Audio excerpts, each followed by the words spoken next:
diante de todo esse cenário de impérios que se levantaram e caíram, reis que governam e são tirados do trono, qual é a certeza que Deus, mesmo em meio às ameaças de nações pagãs, que eram essas nações, Ele está conduzindo a história e vai dar para o seu povo um final feliz? Quero mencionar aqui o verso do sonho de Daniel, pastor Arilton. Sim. Onde ele diz assim no verso 18. Uhum.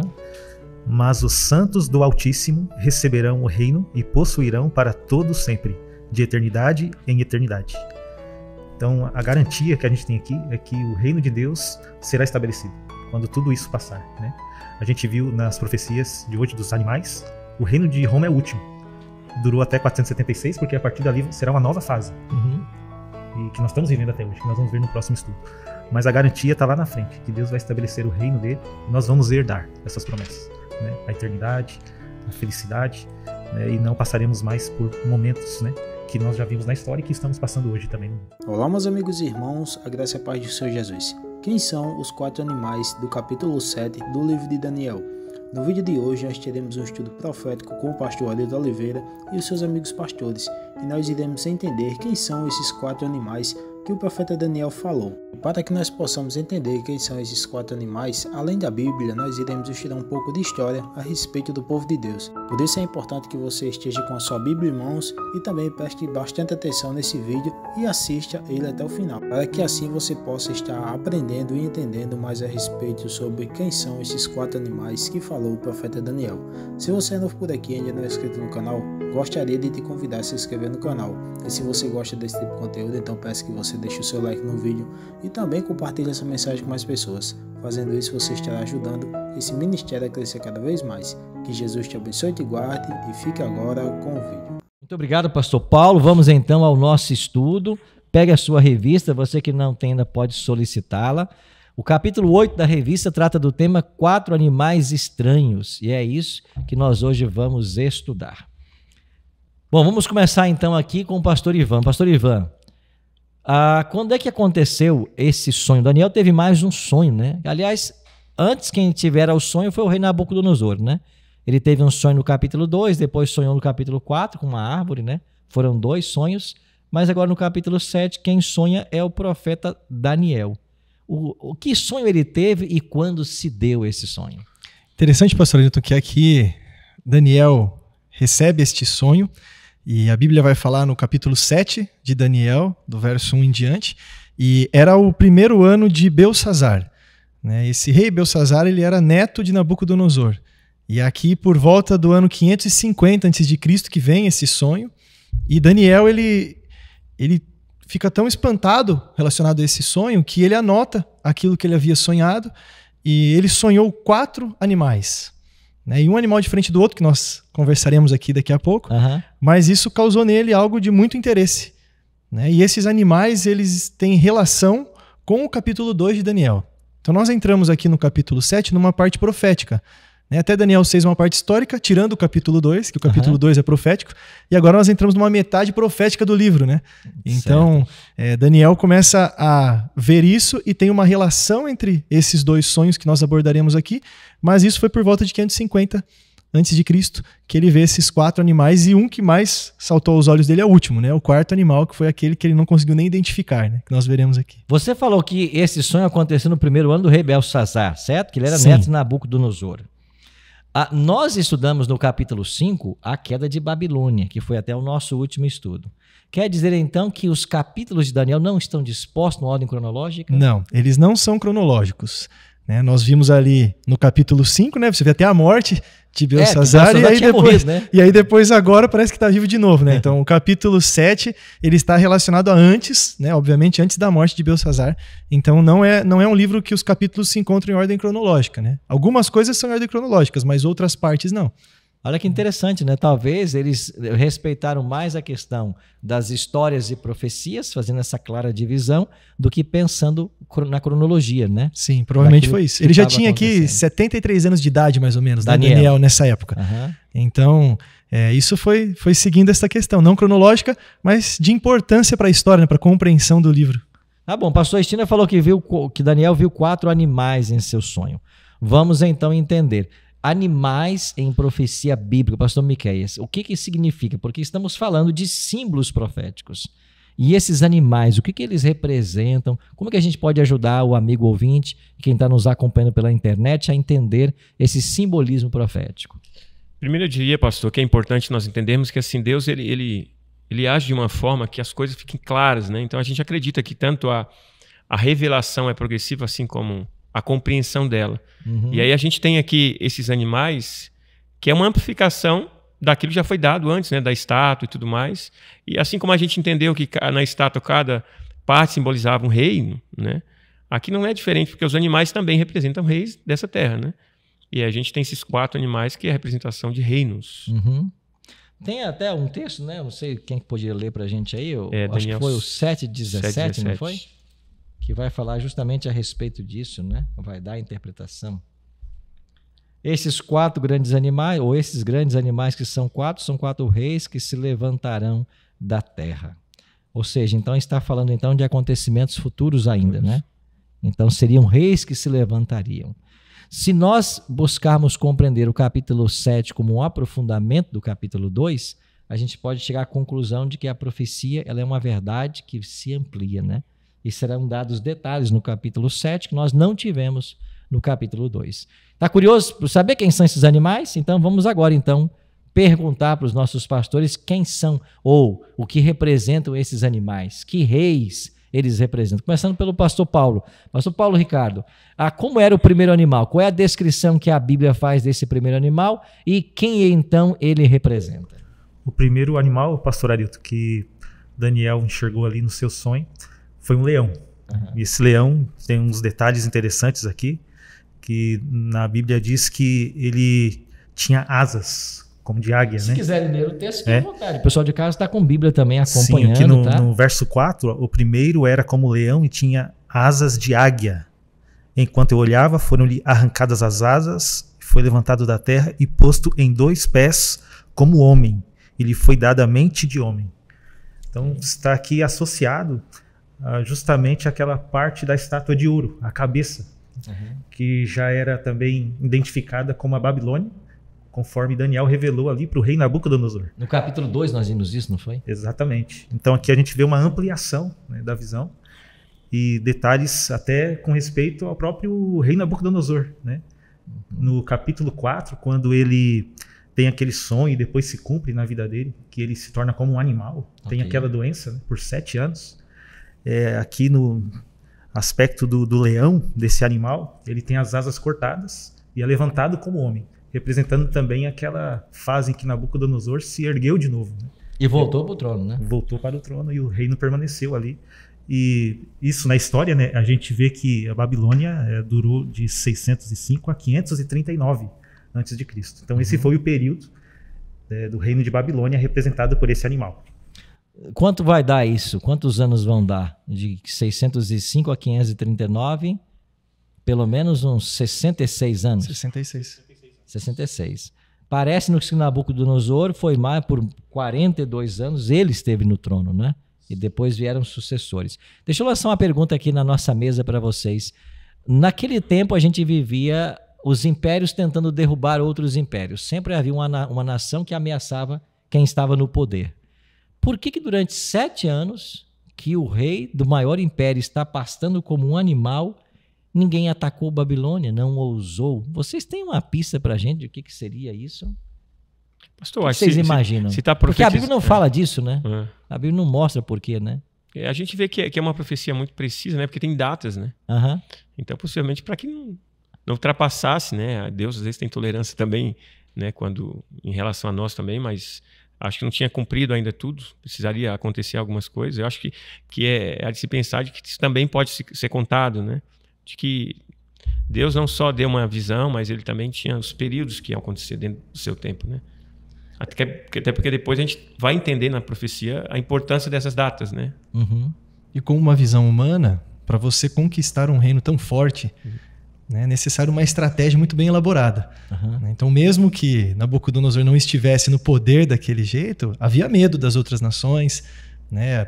A estratégia tinha que ser bem preparada, então levou-se um tempo até que isso acontecesse e, com certeza, como Deus é o dono de todo o tempo, é para cumprir a profecia mesmo por datas aqui estabelecidas. É porque ele também havia dito qual seria o império que viria, né? No capítulo 2 foi dito que seria a Medo-Pérsia, né? Ou seja, eu acho que a Medo-Pérsia não estava pronta também para a chegada desse momento, né? Imagina também, pastor Arilton, um rei com aquela doença, e todo mundo sabia que era uma profecia dada pelo Deus de Daniel. Então houve ali uma questão até de, poxa, o que vai acontecer com a gente, né? Quem vai ousar sentar nesse trono? Quem né? vai tomar o lugar de Nabucodonosor? Talvez vai ter o mesmo destino que ele, né? Vai ter o mesmo destino. Então, provavelmente, Daniel continuou ali, cuidando dessas coisas, governando ali durante esse período. Porque Daniel era bem próximo ali do rei Nabucodonosor. Sim, uma pessoa de confiança, um conselheiro real, né? Nesse período, né? Excelente, né? Então a gente viu aí que Babilônia, então, é esse primeiro animal, o leão, né? A referência aí, então, às asas arrancadas e posto em pé com o capítulo 4, como o pastor Paulo Ricardo mencionou. E então Babilônia vai ter o seu fim no ano 539, quando chega o próximo império. Então vamos então, pastor Estina, né? Pastor Estina, como era então, quais as características desse segundo animal do capítulo 7? Do segundo animal, nós estamos aqui agora em Daniel 7, o verso 5. Diz assim: continuei olhando e eis aqui o segundo animal, semelhante a um urso, o qual se levantou sobre um dos seus lados, na boca entre os dentes trazia 3 costelas, e lhe diziam: levanta-te, devora muita carne. Então aqui nós estamos em paralelo com a visão de Nabucodonosor no peito e braços da estátua, que aí são de prata, e nós chegamos ao reino da Medo-Pérsia. O período aqui é de 539 a.C. até 331 a.C., e um dos lados deste urso se levanta, né? Então os medos eram um pouco mais fortes no começo, depois foi a Pérsia, né, que se tornou mais forte ali, e ele tinha 3 costelas na boca. E pela história, nós vimos que essa hegemonia mundial aí da Medo-Pérsia, ela teve que enfrentar 3 cidades, né, principalmente ali. Então foi a Lídia em 547 a.C., a própria Babilônia em 539 a.C. e o Egito em 525 a.C. Então isso deixando claro essa visão do urso, né? Voraz também, devorador de carne. Então foram muitas mortes, né? Uma conquista, né? Muito sangue, né? De tudo isso, e essas 3 costelas relacionadas a essas 3 conquistas principais da Medo-Pérsia para poder se estabelecer com essa hegemonia naquele período. E esse animal, a vitória dele, aí nós voltamos de novo ao capítulo 5, né? Quando fala então da queda de Babilônia e da morte de Belsazar. Da morte de Belsazar, exatamente. E aí comprovando que essa visão aqui, ela está num capítulo posterior, mas ela remete historicamente a algo anterior. Ok. Muito bem. Então você está nos acompanhando aí, está vendo como é importante estudarmos a profecia aliada com a história? É por isso que a Igreja Adventista tem como escola de interpretação profética a escola historicista. Nós acreditamos de que a história é o melhor intérprete da profecia.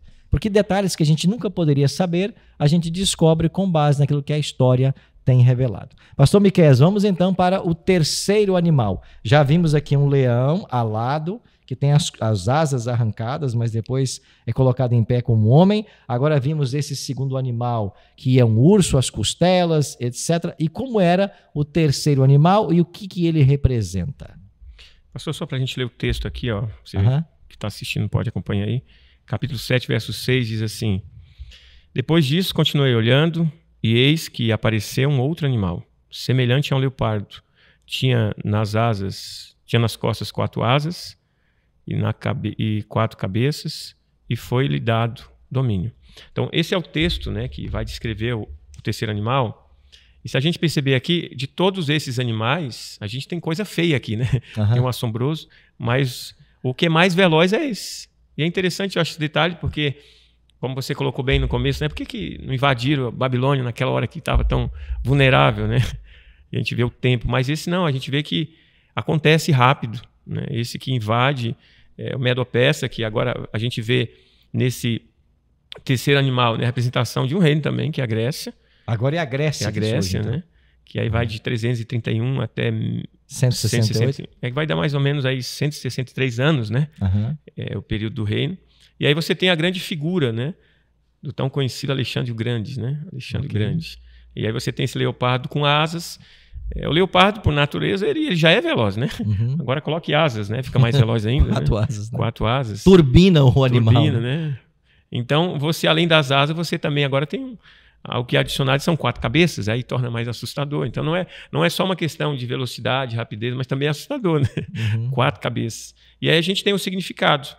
Significa aqui a Grécia, né? Que vai de 331 até 168. E aí nós temos a figura, né? Como eu disse antes, do Alexandre o Grande, mas ele não está sozinho também, né? Ele tem 4 generais, que aí os nomes, né? Os nomes aí vocês podem adotar para colocar, não sei, no bichinho ou quem sabe no filho, mas tem o Lisímaco, o Ptolomeu, né? Seleuco e o Cassandro, né? Eu gosto do Cassandro, imagina. Pô, no cachorro fica bonito. Mas são 4 generais, né? E o que mais chama a atenção nesse terceiro reino é exatamente essa velocidade, né?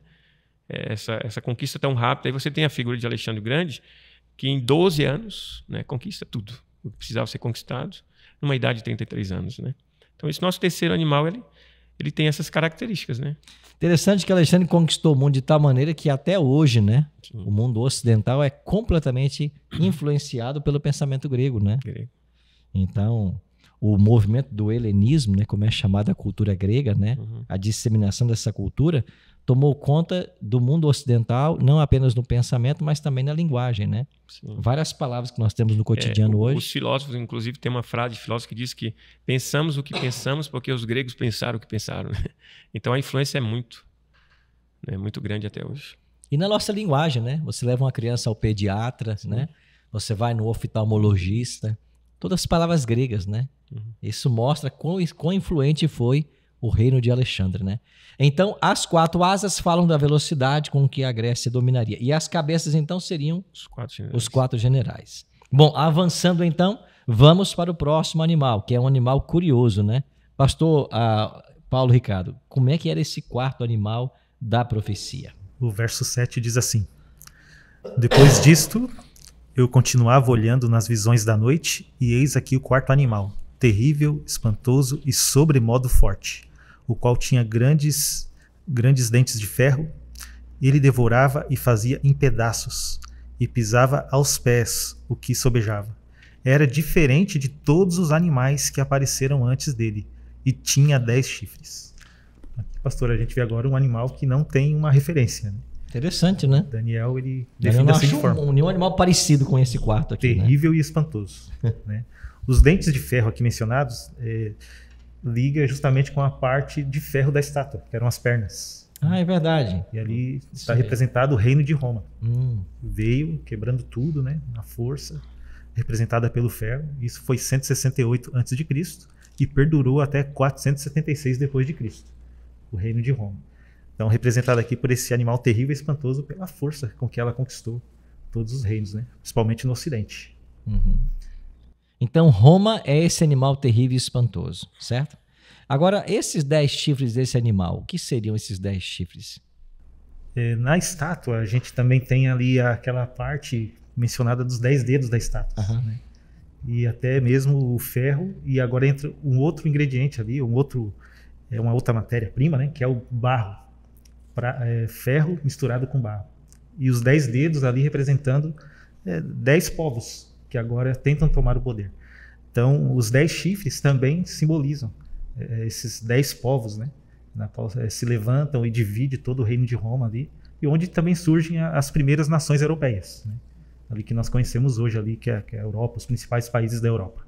Ok, então os 10 chifres estão em paralelo com os 10 dedos lá da estátua e representam então essas tribos bárbaras, né? Interessante que, olhando para a história, a gente percebe que Roma não perdeu o poder para nenhum outro império mundial, né? Não. Ele foi minado nas bases, né? O que a gente podia falar mais sobre essas tribos, sobre esse momento da história? O que a gente podia acrescentar? Quando você olha ferro e barro, não há mistura entre ferro e barro. Não dá liga, né? Não dá liga. Então, são 10 reinos que geram a Europa depois, mas que mais para frente o próximo estudo falará especificamente sobre isso, né? Depois dessa ponta pequena que vai e cai outros 3, mas eles mesmos não se davam tão bem assim, né? Tanto é que depois você verá 7 expulsando outros 3, e aí Roma perdendo dentro de si mesmo, né? Não para um novo império, como você falou, mas vai surgir aí um outro poder dentro mesmo, né? De Roma ali, dentro desses 10 reinos que estavam ali juntos, né, envolvidos. E depois você vê, né, que gera a Inglaterra, Suíça, hoje, né, falando atualmente, né, França, o sul da Itália, o norte da Itália, Portugal, sul da Espanha, norte da Espanha. Então você vê uma parte da Europa ali que vem depois, né, trazendo para os dias de hoje isso, mas que foi naquele momento que gerou esse enfraquecimento de Roma em si, né, do poder de Roma. Vamos mencionar algumas dessas tribos que vocês lembram os nomes, né? Eram 10, né? Os nomes são bem interessantes, quase igual que o pastor Miquel falou anteriormente aí, né? Tem anglos, burgundos, francos, germanos. Olha aí. Visigodos, ostrogodos, né? Que são os nomes bem interessantes. Interessante, né? E eu li um historiador britânico, né, chamado Edward Gibbon, né? E ele, no seu livro, ele fala sobre o surgimento e a queda do Império Romano, e ele aponta o ano de 352 como sendo um ano em que começam, né, essas invasões ao território, ao Império Romano. E essas tribos foram se estabelecendo, alguns historiadores falam em 351, mas por aí, 351, 352, eles começam a invadir o território do Império, eles vão ganhando força, autonomia, até que provocam a queda do imperador, né? Então é por isso que esse animal ele sai de cena e não aparece outro, né? E aí você... Sim, pastor Paulo. Na profecia aqui no sonho de Daniel, né? Depois ele vai observar um chifre, né, surgindo ali. Acho que vai ser no próximo estudo esse aí, mais detalhado, né? Mas pode dar um spoiler, não tem problema. E esse chifre vai ganhar uma força ali, né? E ele se destaca, derrubando alguns desses 10 reinos, né, com a força deles juntamente ali. E aí indo para a parte final, né? Onde nós chamamos tempo do fim, onde acontecerão as últimas coisas, teremos os últimos acontecimentos, para então vermos o último cumprimento da estátua, que é a pedra que vem. Que era a pedra, né? Que foi arrancada, né? Então a gente vai ver desdobramentos aí mais detalhados agora, né? Tanto Entendi. com respeito desses shifts, o outro shift que surgirá, para então termos o estabelecimento final do reino de Deus. Mas não podemos falar ainda quem é esse chifre pequeno, né? Não, só no ainda próximo. não é o momento. Né? A revelação é progressiva, né? Pastor, e só um breve comentário. Quando a gente vê tanto a estátua, né, que a gente está falando bastante dela, e a gente vê essa relação, né, dessas duas coisas. Primeiro Deus dá um sonho para um incrédulo, né, e depois dá para o seu servo, né? E a gente vê essa relação do barro com o ferro, né? Você vai vendo, todos os reinos anteriores acabaram, né? Não teve assim, não foi sendo minado, né? E aí a gente começa a pensar como isso foi um processo, né? Um processo que foi acontecendo até o próprio reinado ser separado, né? E aí a gente começa a pensar por que essa separação, né? E a gente vê dentro de um reino, eu fico pensando quando Nabucodonosor pediu para fazer aquela estátua toda de ouro, né? Tentando declarar que o reino dele seria para sempre, né? E sendo que Deus já tinha falado que ia acabar. Querendo ou não, era uma tentativa, e foi talvez paliativa, né? De tentar descobrir que é um traidor, né? Mas Roma não, você vê que as coisas vão acontecendo no silêncio e chega a hora que está dividido, né? O reino, mostrando também que eu sei que ainda vai vir a pedra aqui, né? A finalização, que a gente sabe que é estabelecido um rei eterno, mas a gente vê que o reino da terra, ele compete tanto entre ele que ele se desfaz também, né? É interessante isso, por questão de conquista, né? Mas a gente espera sempre que viver o reino de Deus, né? Porque esse reino, em vez de ele separar, ele agrega, né? Ele nos aproxima, né? Cada um do outro. Algumas pessoas, quando olham para a profecia bíblica e por levantamento desses impérios que vão tomando lugar dos impérios anteriores, tentam dizer que Deus ele é determinista na história, né? E ele então já escreveu toda a história e ela vai caminhar no curso que Deus escreveu. E alguns até expandem essa ideia dizendo que também determinou a salvação dos seres humanos, inclusive, né? Uns estão predestinados para a salvação, outros não estão. Como é que a gente pode entender essa realidade de Deus controlando a história, mas ao mesmo tempo respeitando o livre-arbítrio humano? Como é que a gente pode entender um pouco esse como é que a gente chama isso, né? Esse axioma, né? Eu acredito que a gente tem que entender assim um atributo de Deus, pelo menos um pouco a respeito, não entendemos tudo, né? Quem somos nós? Mas a presciência de Deus, né? Ele sabe de todas as coisas, ele conhece o fim desde o princípio, então ele sabe o que vai acontecer, e na Bíblia a gente tem essa revelação, ele revela o futuro. Agora, ele não interfere na decisão de ninguém, né?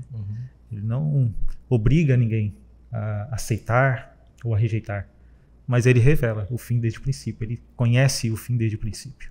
Então é um atributo de Deus. Ok. A nossa compreensão de Deus, né, Pastor Hilton, ela é, de certa forma, bem limitada. E nós precisamos reconhecer isso também, né? Nós, seres humanos, nós não temos condição de compreender claramente todos os atributos de Deus. Nós precisamos, em vários momentos, humilhar a nossa própria inteligência ou aquilo que nós entendemos ser parte do nosso conhecimento diante dessa grandeza de Deus. E essa presença que o pastor Paulo falou, eu creio que até abre uma conversa de que Deus ele não interfere, né, dessa forma determinante na história. Ele já sabe o que vai acontecer, ele dá o anúncio, né, sabendo, avisando o seu povo, avisando aqueles que estudam, né, e mostrando que ele não vai obrigar que isso aconteça, né, mas que ele sabe que acontecerá, né, e ele deixa avisado por profecias, né, a Bíblia tem diversos momentos ali que Deus está falando profeticamente com o seu servo, e aí você tem que estudar profundamente para compreender. Então não era de fácil compreensão também para aquelas pessoas da época, e isso mostra que Deus ele tem o controle, mas ele não obriga que isso aconteça, né, ele sabe. Então por isso que foge muito a nossa compreensão. Para nós, aquele que sabe é porque ele está obrigando que aconteça dessa forma, porque ele que manda, né? Mas essa sabedoria de Deus ela é muito superior à nossa compreensão da terra aqui. Isso só mostra um Deus grandioso e maravilhoso que nós temos, que ele atua na história, mas para a salvação dos teus filhos, né? Não para mostrar que ele é poderoso. Ele não precisa provar para nós que ele é poderoso, né? Ele é todo poderoso. Nós temos que reconhecer isso lá, né? Mas ele mostra para a glória dele, né? Para que ele seja glorificado. Muito bem. Pastor, e é profundo, né, a gente pensar sobre isso, porque a gente está falando de uma profecia que tem data, que se relaciona, né, muito preciso. E a gente pode ficar preso só nisso, né? Olha aí, a Bíblia está concordando com o que aconteceu, a história está concordando com a Bíblia, como se queira pensar. Mas o fato é que até essa profecia mostra o interesse de Deus em nos salvar, né? Porque você vai para a Babilônia e você vê Deus querendo salvar Nabucodonosor. Fazendo de tudo, né? Fazendo de tudo, né? Então, tipo, se você for ver que seria determinado, então para que vai tentar insistir demais com quem está predestinado para perdição, né? Porque vamos ser sérios que Nabucodonosor seria um excelente candidato, né, à petição, Nabucodonosor. Mas não, você vê esse interesse, né, o que ele vai vivendo, né, Deus trabalhando no coração dele. E aí você vê que essa coisa de dizer que Deus está no comando, sim, ele está no comando. Mas veja que o convite dele é para a gente participar do reino dele. Né, e esses homens, eles tiveram tempo também de pensar, eles não foram simplesmente marionete na mão de Deus para tentar dizer no final, olha, eu falei e acontece do jeito que eu quero. Não, a gente vê esse interesse de Deus em salvar eles mesmos, né? Que cada um teve. Eu vejo a precisão das coisas como acontecem. Talvez entre eles, como você tinha colocado antes, né? Até tenham perguntado, poxa, mas por que a gente não invadiu quando ele estava lá comendo capim, né? Seria mais fácil? Não. Mas você vê que vai vindo a consciência, o envolvimento deles. Então isso mostra que a gente escolhe, né? A gente tem a escolha. É fato que Deus nos escolhe, né, para a salvação. A questão é se a gente aceita. E isso aconteceu também com Ciro, né? O líder da Medo-Pérsia, né? Haviam profecias dizendo que ele era meu ungido, né? Então, a quem escolhi? Então, assim como Deus insistiu com Nabucodonosor, também insistiu com Ciro. E certamente deve ter insistido também com Alexandre, né? Sim. Nós vemos no capítulo 6 com Dario também, né? Com Dario também, quando né? o próprio Daniel sendo liberto da cova dos leões foi uma forma também de mostrar o poder de Deus ali, né? Que testemunho, né? Que testemunho maravilhoso. Muito bem, nós estamos aqui avançando daqui a pouquinho para o fim, temos alguns minutos preciosos ainda para avançarmos nesse estudo. Lembrando, você que está nos assistindo ou nos ouvindo aqui na Rádio Novo Tempo de Floripa, você pode solicitar o seu guia impresso, que é a revista As Profecias de Daniel. Você pode solicitá-la agora pelo WhatsApp da Rádio Novo Tempo. Paulo, Ricardo, mostra aí, pastor. Esta é a bela revista que está disponível para você. E é um presente da Novo Tempo, você não paga nada por isso. Basta você solicitá-la pelo WhatsApp da Rádio Novo Tempo. Vou dar para você agora. É o 48 9 9830 6498. Repetindo, 48 9 9830 6498. Diga assim, eu quero a revista de Daniel. Nós vamos então fazer o seu cadastro e ela pelo correio vai chegar até a sua casa. Um presente da Novo Tempo para você, tá bem? Amigos, uma pergunta que eu queria que vocês comentassem, né? Diante de todo esse cenário de impérios que se levantaram e caíram, reis que governam e são tirados do trono.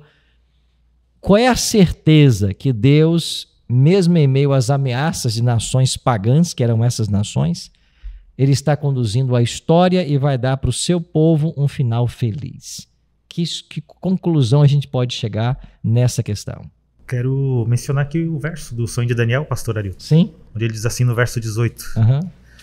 Mas os santos do Altíssimo receberão o reino e possuirão para todo sempre, de eternidade em eternidade. Então, a garantia que a gente tem aqui é que o reino de Deus será estabelecido quando tudo isso passar, né? A gente viu nas profecias de hoje dos animais, o reino de Roma é o último. Durou até 476, porque a partir dali será uma nova fase. Uhum.